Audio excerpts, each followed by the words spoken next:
memperbanyak bekal-bekal yang kita akan bawa untuk menuju kepada Allah Subhanahu wa Ta'ala. Maka Allah Subhanahu wa Ta'ala memberikan kepada hamba-hambanya jalan-jalan untuk meraih pahala tersebut. Ada yang Allah Subhanahu wa Ta'ala berikan taufik kepadanya untuk menjadi ahli siyam, orang yang banyak puasa sunnahnya.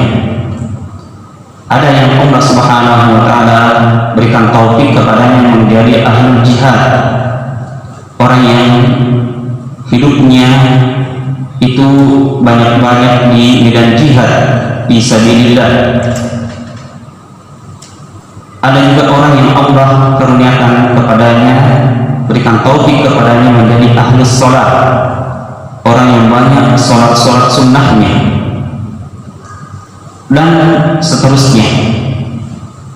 Maka dari jalan-jalan tersebut, ikhwas sekalian, cari mana yang dimudahkan pada Allah Subhanahu wa Ta'ala kepada kita untuk kita jadikan sebagai bekal persiapan untuk menuju ke alam yang panjang, alam barzakh. Kemudian setelah itu dibangkitkan oleh Allah Subhanahu wa Ta'ala, jauh lebih lama waktunya, jauh lebih panjang waktunya daripada kehidupan yang kita berada sekarang ini. Maka carilah mana yang dimudahkan oleh Allah Subhanahu wa Ta'ala kepada kita.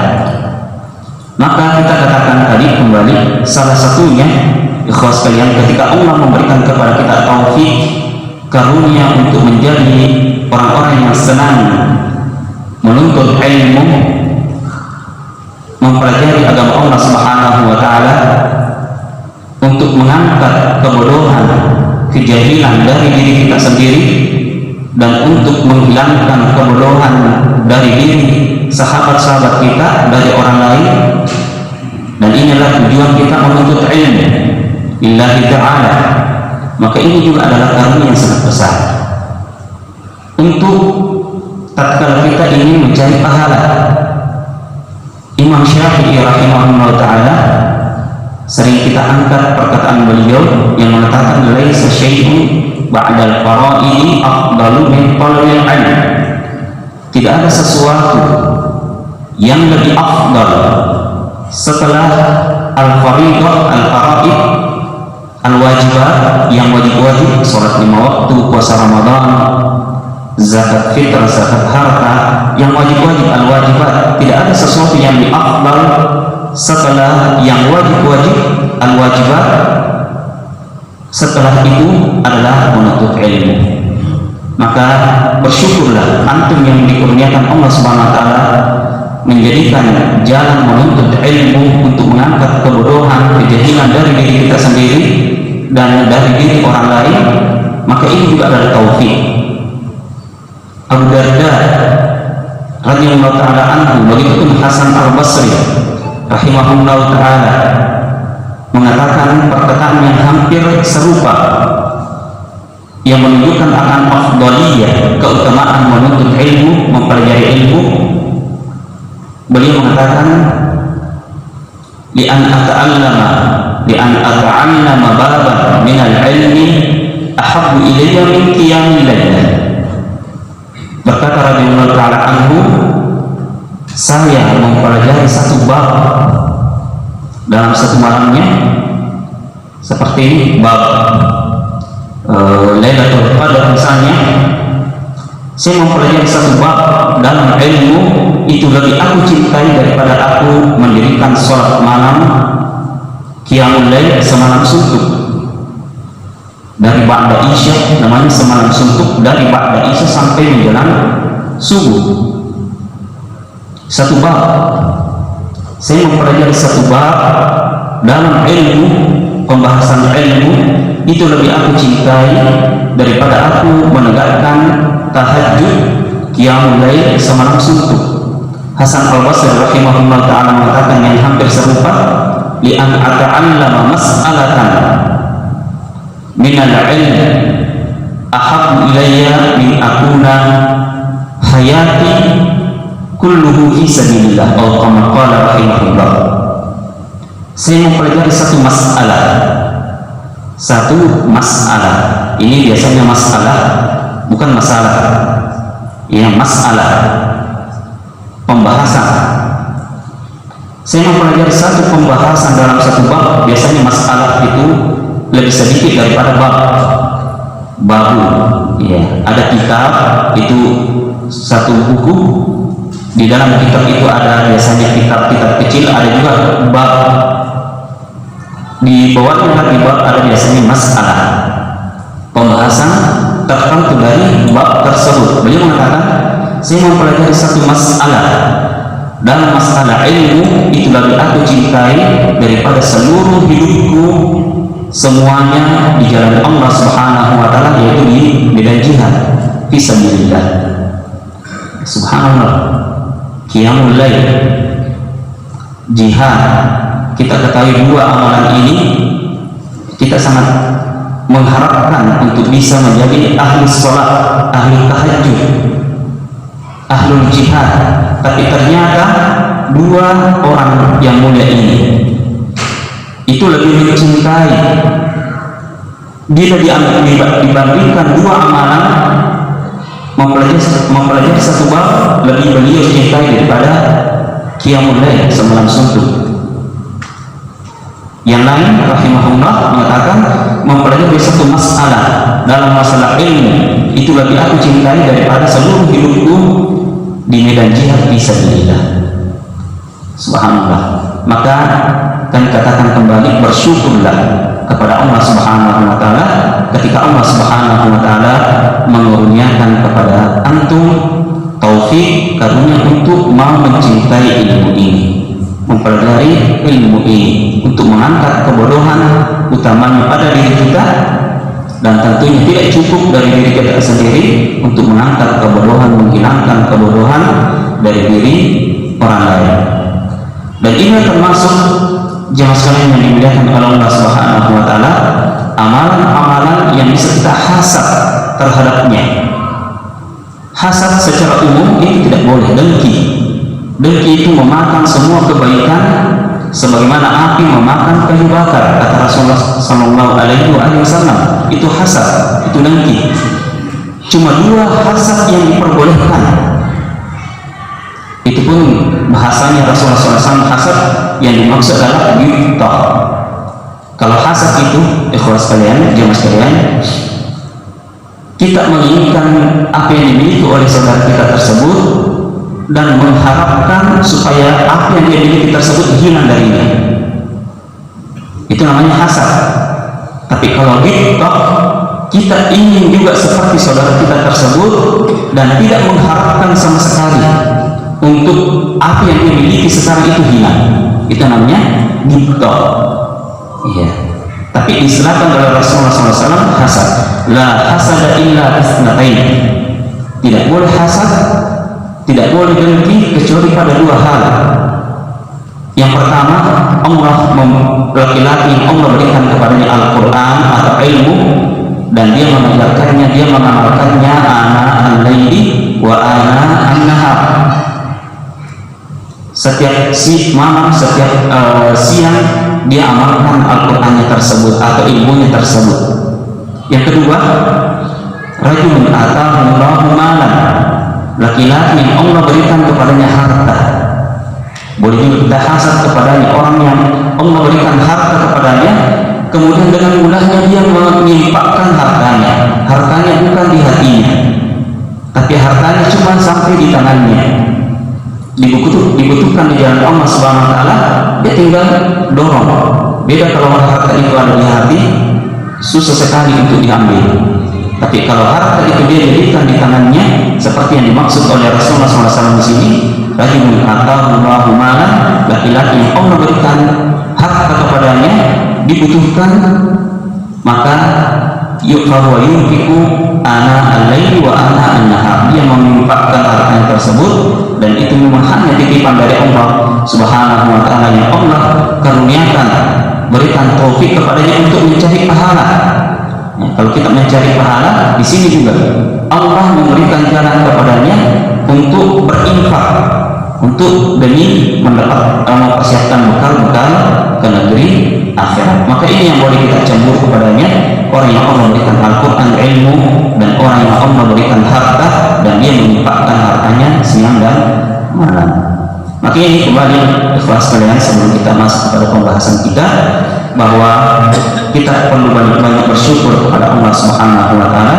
Ketika kita punya yang lain, kita juga termasuk orang yang ada puasa sunnahnya, ada juga qiyamul lailnya, ada juga sedekah infaknya, ada juga jihadnya, ada juga yang lain, tapi dia juga termasuk penuntut ilmu. Maka kesyukuran yang sangat besar yang perlu kita selalu syukuri kepada Allah Subhanahu wa Ta'ala akan hal tersebut.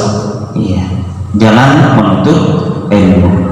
Banyak sekali hadis-hadisnya yang sebenarnya tentunya yang telah sering lewat di telinga kita akan keutamaan dari mempelajari agama Allah Subhanahu wa Ta'ala.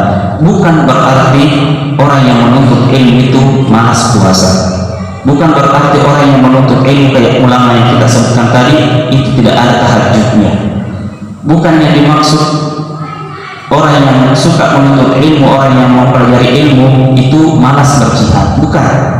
Mereka adalah ahli jihad, ahli sholat, ahli siyam, tapi mereka mendahulukan ketika bertemu masalah ini, maka beliau lebih cintai sebetulnya apabila baru berubah menjadi hukumnya wajib jihad fi sabilillah, maka beliau masih mencintai mempelajari agama Allah Subhanahu wa Ta'ala. Tersisa satu hadis sekalian, ya sebagiannya juga sudah kita bahas pada pekan yang lalu atau 2 pekan yang lalu. Untuk satu kitab ini, kitab Umdatul Ahkam, ada 2 jilid. Ya, untuk jilid yang pertama alhamdulillah kita insya Allah pada malam hari ini yang menyelesaikan khataman istilahnya, ya, khataman membaca kitab atau mempelajari satu kitab ulama kita. Baik, al-hadis al-akhir, al-hadis as-sadis ba'dal mi'atain. Qala al-muallif rahimahullah, hadis yang ke-206. An Safiyah bintu Huyai radhiyallahu ta'ala anha qalat, kana Rasulullah sallallahu alaihi wa alihi wasallam mu'takifan fil masjid. Fa'ataituhu azuruhu laylan fahaddathtuhu thumma kuntu li'anqaliba faqama ma'i liyaqlibani wa kana maskanuha fi baiti Usama bin Zaid famarra rajulani min al-ansari falamma ra'aya Rasulullah sallallahu alaihi wasallam asra'a fil masjid faqala sallallahu alaihi wasallam ala rislikuma innaha Safiyah bintu Huyai faqala subhanallah ya Rasulullah faqala inna syaitana yajri min ibni Adam majrad dam wa inni khiftu an yaqdhifa fi qulubikuma syarran aw qala syai'an wa fi riwayah annaha ja'at tazuruhu fi i'tikafihi fil masjid bil 'ashr al-awakhir min Ramadan fahaddathat 'indahu sa'atan thumma qamat tanqalibu faqama an-nabi sallallahu alaihi wasallam ma'aha yaqlibuha hatta idza balaghat bab al-masjid 'inda babi ummi Salamah thumma dzakarahu bi ma'nahu. Dari Safiyah bintu Huyai, salah seorang istri Nabi kita Muhammad sallallahu alaihi wasallam. Safiyah binti Huyai. Ya, beliau adalah Huyai adalah ibnu Akhtab al-Yahudi.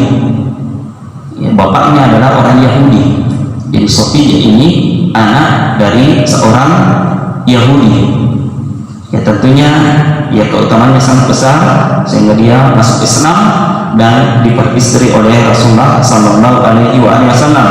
Bahkan Ibnu Akhtab ibnu Akhtab. Ya, ini Al-Yahudi ini adalah Za'im Nadir, Bani Nadir, pembesarnya Bani An-Nadir. Salah satu, ya biasa kalau kita mengatakan Bani ke bahasa Wina Apang, ya Apang An-Nadir, ya, dari Bani Quraidah. Ya, Kutila ma'a Bani Quraidah, dia terbunuh pada saat perang Rasulullah SAW dengan Bani Quraidah. Ya, maka Sofiyah ini ya sebelumnya adalah telah didapat istri oleh Rasulullah SAW. Qalat, beliau mengatakan, Sofiyah binti Huyai radhiyallahu taala anha ini mengatakan, karena Rasulullah SAW mu'takifan fil masjid. Rasulullah SAW pada waktu itu sedang beriktikaf di masjid. Fa'ataituhu azuruhu laila, maka aku mendatanginya pada suatu malam. Aku mendatanginya untuk menziarahi Rasulullah SAW, untuk bertemu dengan suaminya Sallallahu Alaihi Wasallam. Fahaddatsuhu, maka kami berbincang-bincang. Aku berbicara dengan Rasulullah SAW. Setelah itu, summa kuntu li anqaliba. Kemudian setelah berbicara dengan Rasulullah SAW, dan ini juga menunjukkan akan bolehnya, faqama, setelah itu aku berdiri untuk meninggalkan Rasulullah SAW di masjid. Faqama ma'iya liyaqlibani, maka Rasulullah SAW pun berdiri untuk mengantarku pulang ke rumah.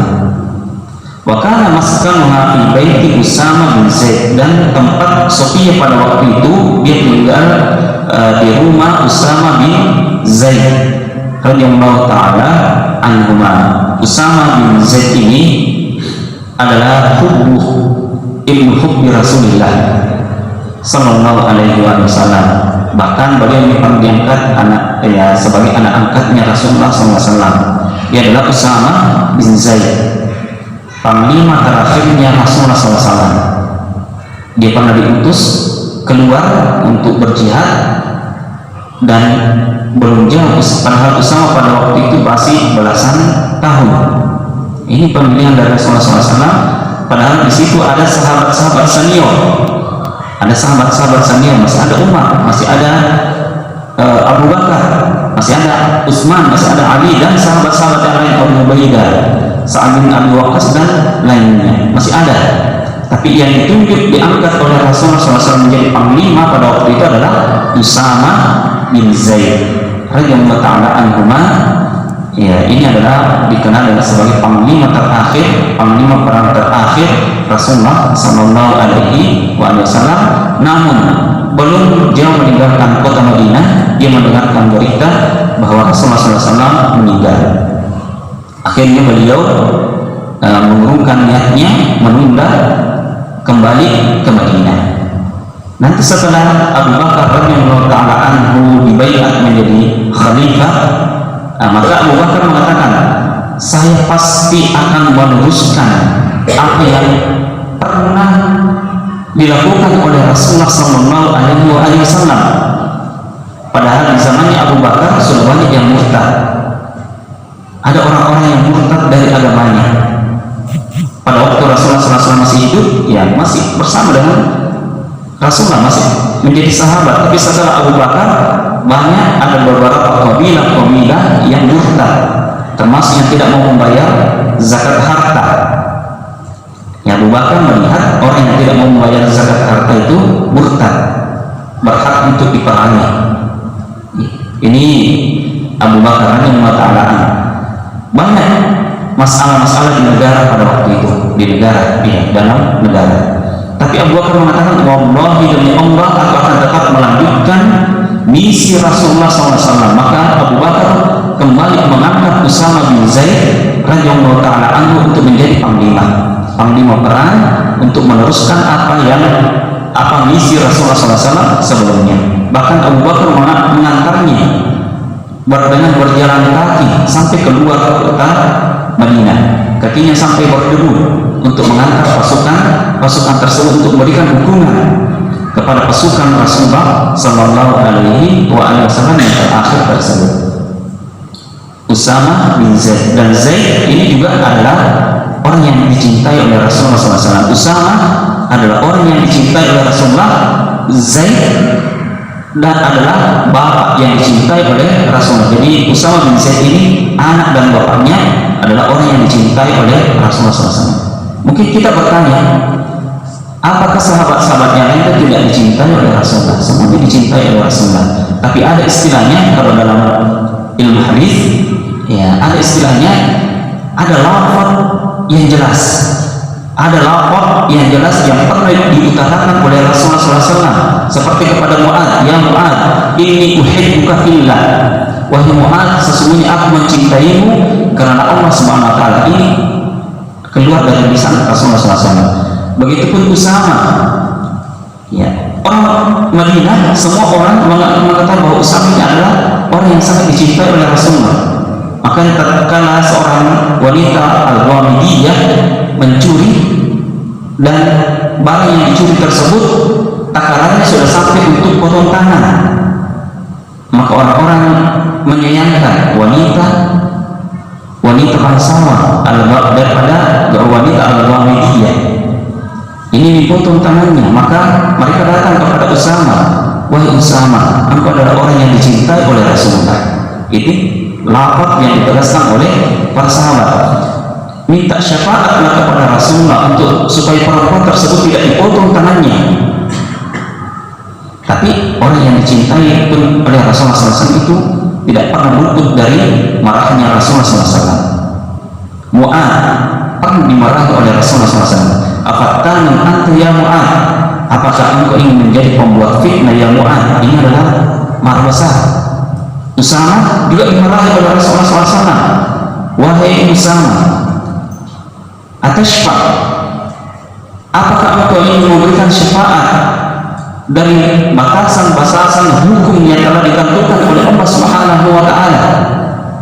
Dimarahi oleh Rasulullah SAW. Dari Allah ya Usama, sesungguhnya orang fa'innama ahlakal ladzina min qablikum, sesungguhnya orang-orang yang menghancurkan generasi-generasi sebelum kalian apabila bangsawannya yang mencuri, pejabatnya, kalau kita pejabat yang mencuri dipermudah.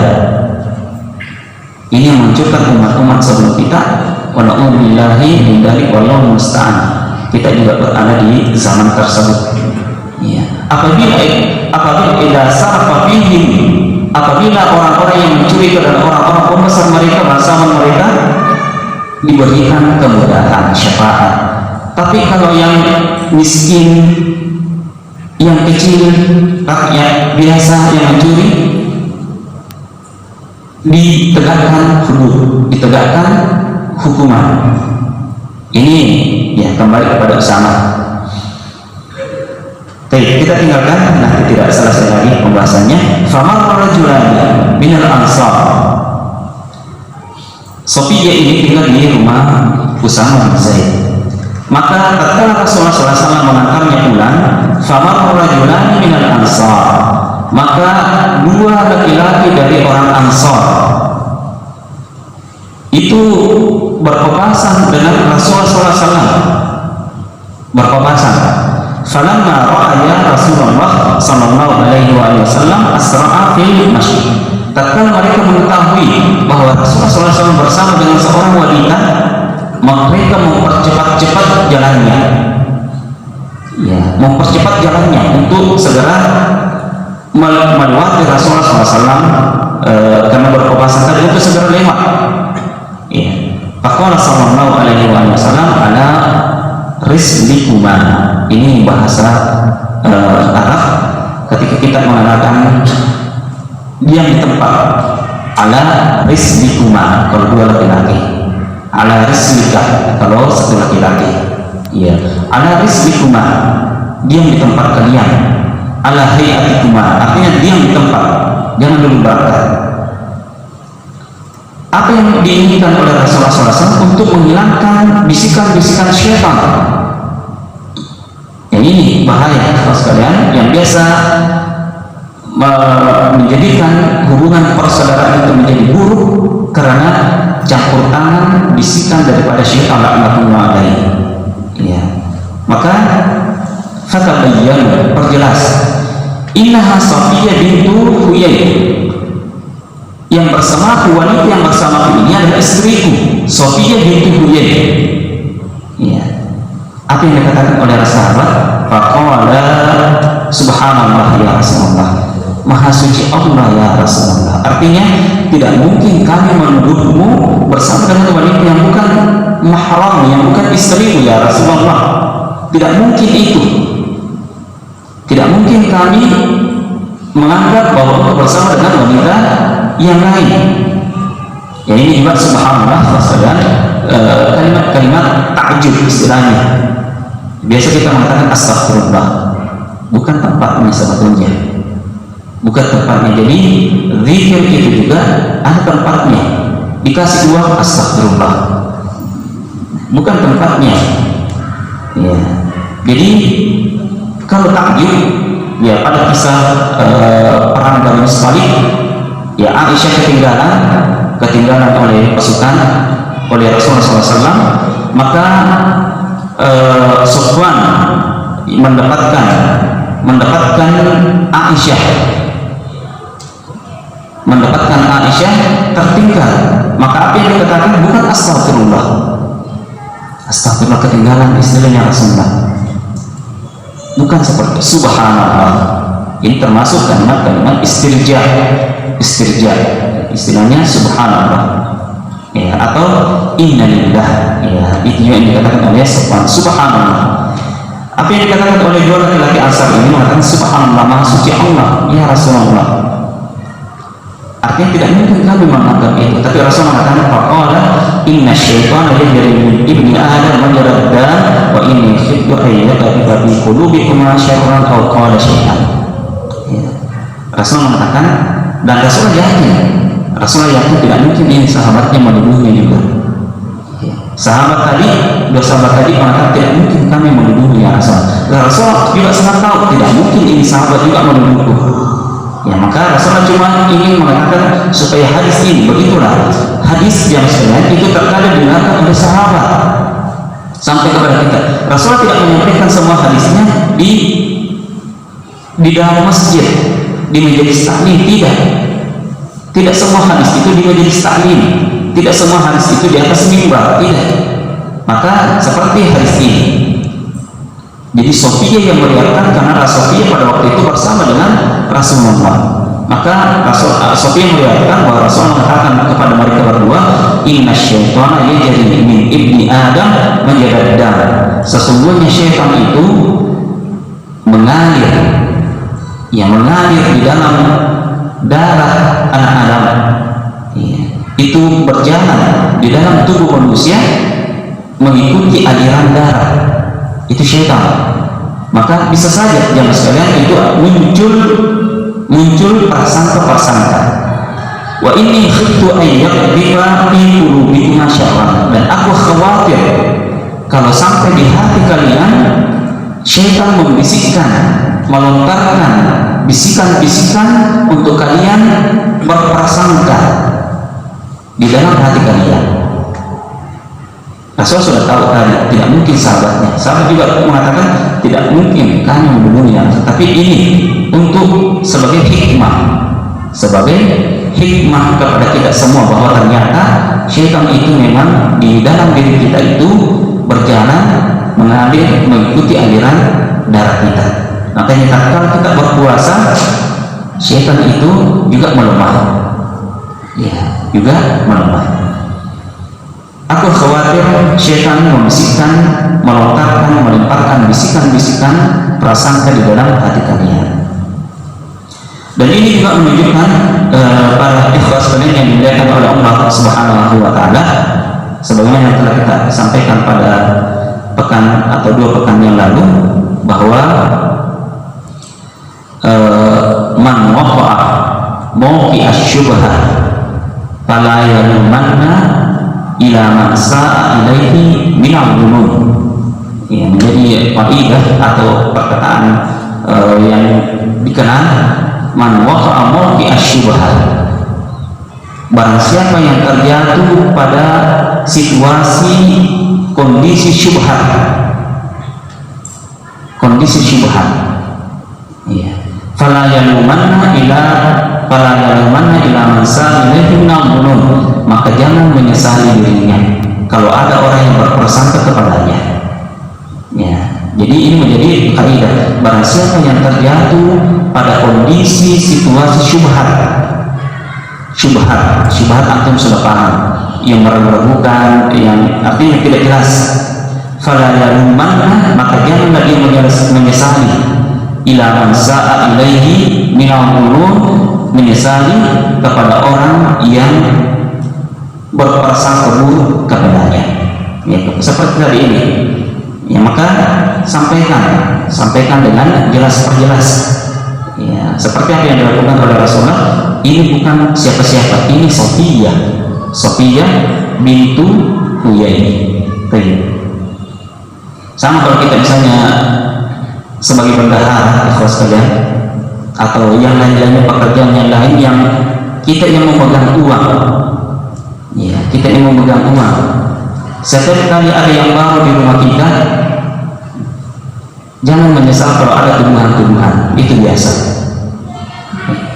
Dia si kakak mau pakai lagi, ada lagi motor barunya, ada lagi barang barunya, bendahara memang masang, padahal bukan dari uang bendahara, mungkin dari harta yang lain, dari hartanya mata pencaharian yang lain, tapi ada saja syaitan itu mengalir di dalam diri anak Adam, menjerat darah, mengikuti aliran darah. Jadi biasa ada tuduhan-tuduhan seperti itu. Makanya perlu untuk bisa diperjelas juga bahwa ini uang ini kodok, ya, ini uang yang dipakai bagi ini, ya, bukan dari harta yang lain.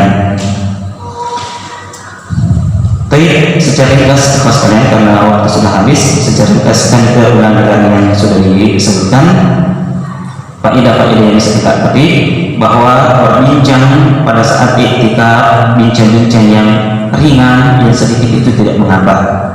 Tapi kalau berlebihan, ya istrinya sampai tinggal setengah hari di situ untuk berbincang dengan suaminya, ya itu batal, perlu untuk niat kembali. Kemudian di sini juga menunjukkan akan pribadi Rasulullah SAW untuk dicontoh. Bagaimana lembutnya Rasulullah kepada istrinya, beda dengan kita. Ya. Bagaimana lembutnya Rasulullah SAW, kasihnya Rasulullah kepada istrinya. Biasa kita mengatakan, ya di Subawan ada di motor deh. Rasulullah tidak mengantarnya sampai pulang. Pada iktikaf ini ibadah, tapi kasih sayangnya Rasulullah SAW kepada istrinya, lembutnya Rasulullah kepada istrinya, mengantarnya pulang. Dia mengatakan ini kuncinya motor, ya, pulang. Saya ini iktikaf. Ya, annahu yang bagi ayuzil al-insan mayalhaqu, bahwa juga di antara faedah pada malam hari ini adalah wajibnya kita untuk menghilangkan keraguan-keraguan atau prasangka-prasangka dari diri orang lain, seperti apa yang dilakukan oleh Rasul kepada dua sahabatnya. Kemudian kita bisa mengetahui dari hadis ini bahwa syaitan itu memang selalu bekerja untuk menggoda kita, sampai dia berjalan di dalam diri kita itu mengikuti aliran darah. Dia akan menggoda terus sampai kita takbiratul ihram itu digoda terus. Dia cuma dua tempat syaitan itu lari dari diri kita, ketika azan dan ketika iqamah. Setelah azan jauh sekali sampai disebutkan dalam riwayat sampai terkantuk-kantuk melarikan diri. Setelah azan pulang lagi, yang sampai antum mengira tidak digoda kalau salat sunnah, digoda. Iqamah lari lagi jauh sejauh-jauhnya. Setelah iqamah datang lagi kita takbiratul ihram, langsung diingatkan bisnis kita dan pekerjaan kita yang tertunda, dan seterusnya. Wa fi syafaqatun Nabi sama-sama ala ummati, dan di sini juga menunjukkan kasih sayang Rasulullah kepada para umatnya, kepada dua laki-laki tadi ini. Beliau ingin menghilangkan prasangka-prasangka syaitan. Kemudian ya, terakhir, bolehnya seseorang berkhalwat dengan istrinya pada saat iktikaf untuk mencerahkan masalah-masalah yang sedikit dengan syarat tidak ada syahwat. Dengan syarat tidak ada syahwat ketika bersama dengan istrinya di tempat iktikafnya. Ini mungkin ikhlas kalian yang dimuliakan oleh Allah Subhanahu wa Ta'ala yang sempat kita sampaikan pada malam hari ini, dan kita memuji kepada Allah Subhanahu wa Ta'ala. Alhamdulillah, ya, baru di tempat ini ikhlas kalian ada pembahasan khusus kami, ada pembahasan yang alhamdulillah bisa selesai satu kitab atau satu jilid dalam kitab hadis ini, kitab Umdatul Ahkam. Mudah-mudahan Allah Subhanahu wa Ta'ala memberkahi majelis-majelis kita hari ini dan menjadikannya sebagai hasanah, sebagai tambahan kebaikan di timbangan Allah Subhanahu wa Ta'ala. Hari yang tidak ada lagi memberatnya harta dari anak-anak, kecuali orang yang datang menghadap Allah Subhanahu wa Ta'ala dengan hati yang sehat, hati yang bersih. Amin amin ya rabbal alamin. Subhanallahumma bihamdika asyhadu an la ilaha illa anta astaghfiruka wa atubu ilaik. Wa akhiru da'wana alhamdulillahi rabbil alamin. Baik. Ini khas kalian musyawarah sedikit, apakah kita lanjut jilid 2 ini atau kita bahas yang lain saja, buku akidah dan buku tauhid. Ya, nanti panitia masjid lah yang musyawarahkan. Kami cuma memberikan saran ya, untuk menjadi bahan musyawarah untuk apakah dilanjutkan jilid 2 ini, ya, karena banyak ustaz yang membahas masalah fikih, ya, sedikit, ya, ataukah berubah materinya menjadi kitab hadis atau tertentu, kitab hadis tertentu atau kitab akidah atau kitab tafsir. Selama tadi mampu untuk